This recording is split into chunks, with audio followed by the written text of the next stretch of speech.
अरे ये लतखोरी थी कैसे जाते? जरूर कुछ लफड़ा है, चले जाए।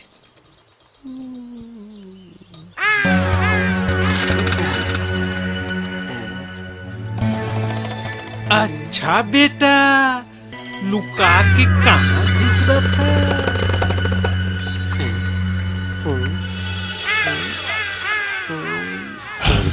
सरकार, आओ लखोर, आओ आओ आओ, बैठ।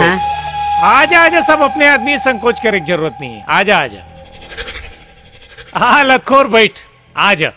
कोई ताजा खबर है का?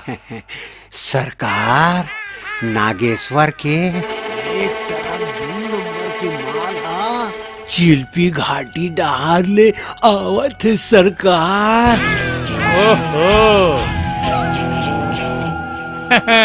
गदगद, दरभंगा गदगद। आप देख मैं नागेश्वर लग कैसे बर्बाद करत हूँ रजवा। फोन लगा पुलिस ला। जी भैया। लखोर, ये ले इनाम।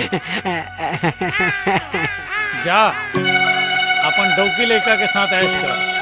जा, ऐसने खबर लात रहा, ऐसने इनाम मिलत रही।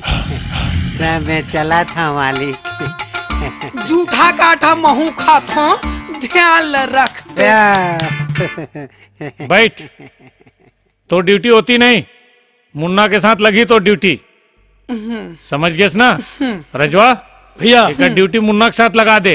जी भैया। बेचारा नागेश्वर। गदगद, दरभंगा गदगद।